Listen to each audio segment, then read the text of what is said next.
ऋषियों के प्रश्न का उत्तर देते हुए वायुदेव के द्वारा शिव के स्वतंत्र एवं सर्वानुग्राहक स्वरूप का प्रतिपादन।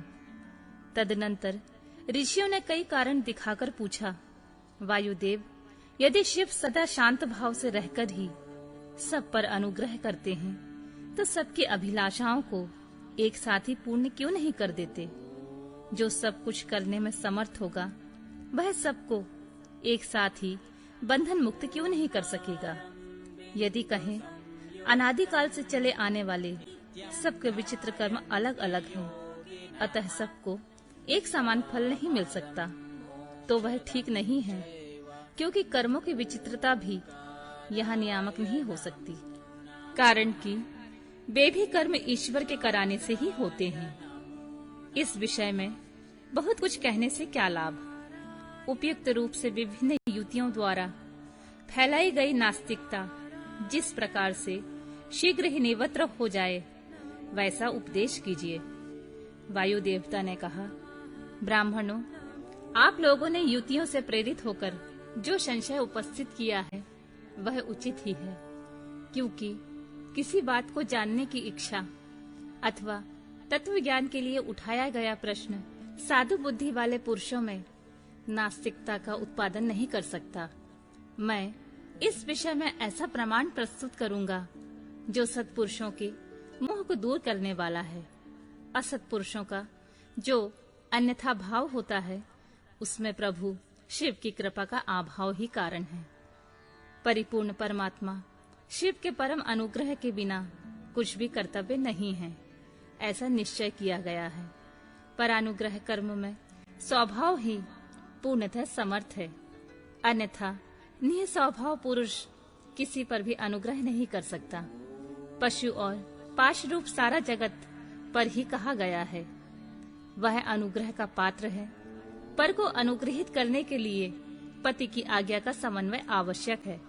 पति आज्ञा देने वाला है, वही सदा सब पर अनुग्रह करता है। उस अनुग्रह के लिए ही आज्ञा रूप अर्थ को स्वीकार करने पर शिव परतंत्र कैसे कहे जा सकते हैं? अनुग्राहक की उपेक्षा न रखकर कोई भी अनुग्रह सिद्ध नहीं हो सकता। अतः स्वतंत्र शब्द के अर्थ की अपेक्षा न रखना ही अनुग्रह का लक्षण है। जो अनुग्राहा है वह परतंत्र माना जाता है, क्योंकि पति के अनुग्रह के बिना उसे भोग और मोक्ष की प्राप्ति नहीं होती। जो मूर्त आत्मा है वे भी अनुग्रह के पात्र हैं, क्योंकि उनसे भी शिव की आज्ञा की निवृत्ति नहीं होती। वे भी शिव की आज्ञा से बाहर नहीं है। यहाँ कोई ऐसी वस्तु नहीं है जो शिव की आज्ञा के अधीन न हो। सकल साकार होने पर भी जिसके द्वारा हमें निराकार शिव की प्राप्ति होती है, उसे मूर्ति या लिंग के रूप में साक्षी भी विराज रहे हैं। वह शिव की मूर्ति है। यह बात तो उपचार से कही जाती है। जो साक्षात निष्कल एवं परम कारण रूप शिव हैं, वे किसी के द्वारा भी साकार अनुभाव से उपलक्षित नहीं होते। ऐसी बात नहीं है। यहाँ प्रमाण गम्य होना उनके स्वभाव का उपपादक नहीं है। प्रमाण अथवा प्रतीक मात्र से अपेक्षा बुद्धि का उदय नहीं होता। वे परम तत्व के उपलक्ष्य मात्र हैं। इसके सिवा उनका और कोई अभिप्राय नहीं है। कोई न कोई मूर्ति ही आत्मा का साक्षात उपलक्षण होती है। शिव की मूर्ति है, इसका कथन अभिप्राय यह है कि मूर्ति के रूप में परम शिव विराजमान है। मूर्ति उनका उपलक्षण है। जैसे काष्ठ आदि आलंबन का आश्रय लिए बिना केवल अग्नि कहीं उपलब्ध नहीं होती, उसी प्रकार शिव भी मूर्ति आत्मा में आरूढ़ हुए बिना उपलब्ध नहीं होते। यही वस्तु स्थिति है। जैसे किसी से यह कहने पर कि तुम आग ले आओ, उसके द्वारा जलती हुई लकड़ी आदि के सिवा साक्षात अग्नि नहीं लाई जा सकती। उसी प्रकार शिव का पूजन भी मूर्ति रूप में ही हो सकता है, अन्यथा नहीं। इसलिए पूजा आदि में मूर्त्यात्मा की परिकल्पना होती है, क्योंकि मूर्त्यात्मा के प्रति जो कुछ किया जाता है वह साक्षात शिव के प्रति किया गया ही माना गया है। लिंग आदि में विशेषतः अर्चा विग्रह में जो पूजन कृत होता है वह भगवान शिव का ही पूजन है। उन मूर्तियों के रूप में शिव की भावना करके हम लोग शिव की उपासना करते हैं। जैसे परमेष्टि शिव मूर्त्यात्मा पर अनुग्रह करते हैं, उसी प्रकार मूर्त्यात्मा में स्थित शिव हम पशुओं पर अनुग्रह करते हैं। परमेष्टि शिव ने लोकों पर अनुग्रह करने के लिए ही सदाशिव आदि संपूर्ण मृत आत्माओं को अधिष्ठित अपनी आज्ञा में रखकर ही अनुग्रहित किया है। भगवान शिव सब पर अनुग्रह ही करते हैं, किसी का निग्रह नहीं करते, क्योंकि निग्रह करने वाले लोगों में जो दोष होते हैं वे शिव में असंभव हैं। ब्रह्मा आदि के प्रति जो निग्रह देखे गए हैं वे भी श्रीकंठ मूर्ति शिव के द्वारा लोकहित के लिए ही किए गए हैं। विद्वानों की दृष्टि में निग्रह ही स्वरूप से दूषित नहीं है। जब वह राग द्वेष से प्रेरित होकर किया जाता है तभी निंदनीय माना जाता है। इसीलिए दंडनीय अपराधियों को राजाओं की ओर से मिले हुए दंड की प्रशंसा की जाती है। यदि साधु की रक्षा करनी है तो असाधु का निवारण करना ही होगा। पहले साम आदि 3 उपायों से असाधु के निवारण का प्रयत्न किया जाता है। यदि यह प्रयत्न सफल नहीं हुआ तो अंत में चौथे उपाय दंड का ही आश्रय लिया जाता है। यह दंडांत अनुशासन लोकहित के लिए ही किया जाना चाहिए। यही उसके औचित्य को परिलक्षित कराता है। यदि अनुशासन इसके विपरीत हो तो उसे अहितकर कहते हैं। जो सदा के हित में ही लगे रहने वाले हैं उन्हें ईश्वर का दृष्टांत अपने सामने रखना चाहिए। ईश्वर केवल दुष्टों को ही दंड देते हैं, इसलिए निर्दोष कहे जाते हैं। अतः जो दुष्टों को दंड देता है वह उस निग्रह कर्म को लेकर सत्पुरुषों द्वारा लांछित कैसे किया जा सकता है। लोक में जहाँ कहीं भी निग्रह होता है वह यदि विद्वेष पूर्वक ना हो तभी श्रेष्ठ माना जाता है। जो पिता पुत्र को दंड देकर उसे अधिक शिक्षित बनाता है वह उससे द्वेष नहीं करता। शिव की आज्ञा का पालन ही हित है। जो हित है वही उसका अनुग्रह है। अतएव सबको हित में नियुक्त करने वाले शिव सब पर अनुग्रह करने वाले कहे गए हैं। जो उपकार शब्द का अर्थ है उसे भी अनुग्रह ही कहा गया है, क्योंकि उपकार भी हित रूप ही होता है। अतः सबका उपकार करने वाले शिव सर्वानुग्राहक हैं। शिव के द्वारा जड़ चेतन सभी सदा हित में ही नियुक्त होते हैं, परंतु सबको जो एक साथ और एक समान हित की उपलब्धि नहीं होती, इसमें उनका स्वभाव ही प्रतिबंधक है।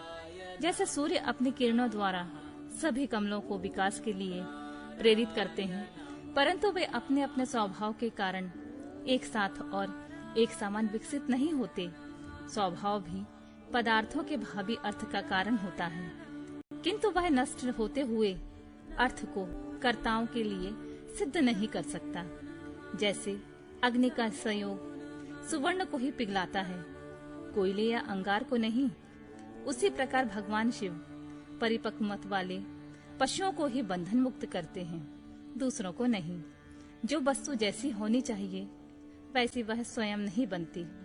वैसी बनने के लिए कर्ता की भावना का सहयोग होना आवश्यक है। कर्ता की भावना के बिना ऐसा होना संभव नहीं है। अतः कर्ता सदा स्वतंत्र होता है। सब पर अनुग्रह करने वाले शिव जिस तरह स्वभाव से ही निर्मल हैं, उसी तरह जीव संज्ञा धारण करने वाली आत्माएं स्वभावतः मलिन होती हैं।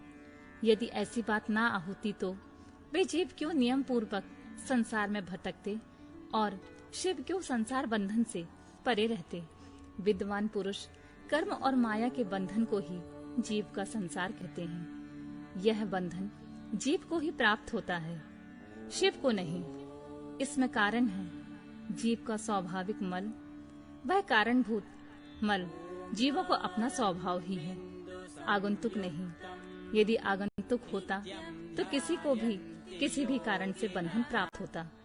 जो यह हेतु है वह एक है, क्योंकि सब जीवों के स्वभाव एक सा है।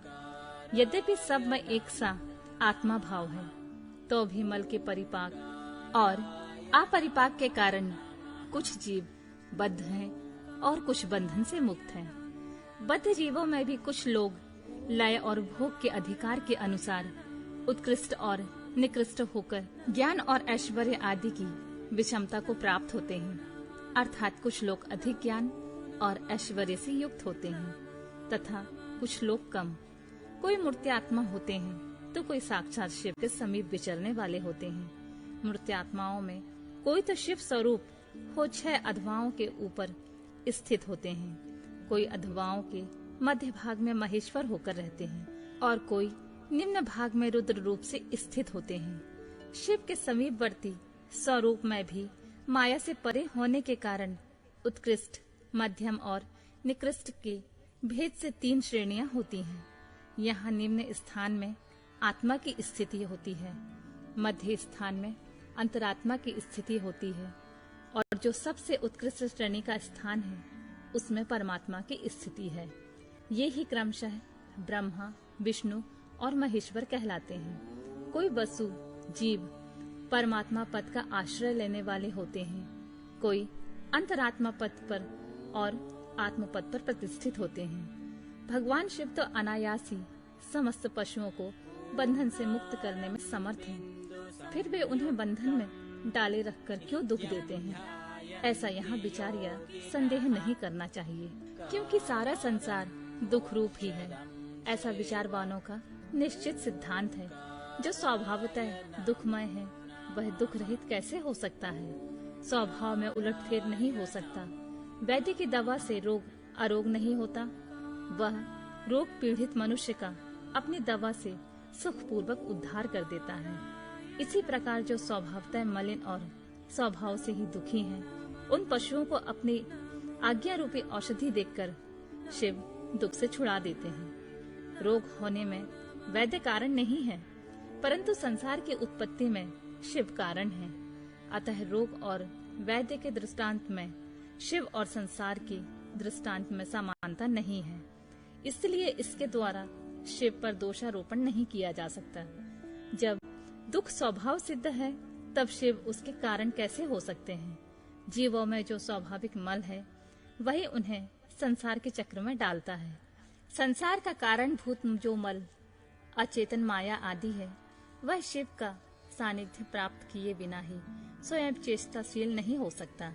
जैसे चुंबक मणि लोहे का सानिध्य पाकर ही उपकारक होता है, लोहे को खींचता है, उसी प्रकार शिव भी जड़ माया आदि का सानिध्य पाकर ही उसके उपकारक होते हैं, उसे सचेष्ट बनाते हैं। उनके विद्यमान सानिध्य को अकारण हटाया नहीं जा सकता। अतः जगत के लिए जो सदा अज्ञात है वे ही शिव इसके अधिष्ठाता हैं। शिव के बिना यहाँ कोई भी चेष्टाशील नहीं होता। उनकी आज्ञा के बिना एक पत्ता भी नहीं हिलता। उनसे प्रेरित होकर ही यह सारा जगत विभिन्न प्रकार की चेष्टाएं करता है, तथापि वे शिव कभी मोहित नहीं होते। उनकी आज्ञा रूपनी जो शक्ति है वही सबका नियंत्रण करती है। उसका सब ओर से मुख है। उसी ने सदा इस संपूर्ण दृश्य प्रपंच का विस्तार किया, तथापि उसके दोष से शिव दोषित नहीं होते। जो दुर्बुद्धि मानव मोहवश इसके विपरीत मान्यता रखता है वह नष्ट हो जाता है। शिव की शक्ति के वैभव से ही संसार चलता है, तथापि इसमें शिव दूषित नहीं होते। इसी समय आकाश से शरीर रहित वाणी सुनाई दी, सत्यम ओम अमृतम सौम्यम। इन पदों का वहाँ स्पष्ट उच्चारण हुआ। उसे सुनकर सब लोग बहुत प्रसन्न हुए। उनके समस्त संशयों का निवारण हो गया तथा उन मुनियों ने विस्मित हो प्रभु पवन देव को प्रणाम किया। इस प्रकार उन मुनियों को संदेह रहित करके वायुदेव ने यह नहीं माना कि इन्हें पूर्ण ज्ञान हो गया। इनका ज्ञान अभी प्रतिष्ठित नहीं हुआ है। ऐसा समझकर वे इस प्रकार बोले, मुनियों, परोक्ष और अपरोक्ष के भेद से ज्ञान 2 प्रकार का माना गया है। परोक्ष ज्ञान को अस्थिर कहा जाता है और अपरोक्ष ज्ञान को सुस्थिर। युक्तिपूर्ण उपदेश से जो ज्ञान होता है उसे विद्वान पुरुष परोक्ष कहते हैं। वही श्रेष्ठ अनुष्ठान से अपरोक्ष हो जाएगा। अपरोक्ष ज्ञान के बिना मोक्ष नहीं होता। ऐसा निश्चय करके तुम लोग आलस रहित हो श्रेष्ठ अनुष्ठान की सिद्धि के लिए प्रयत्न करो।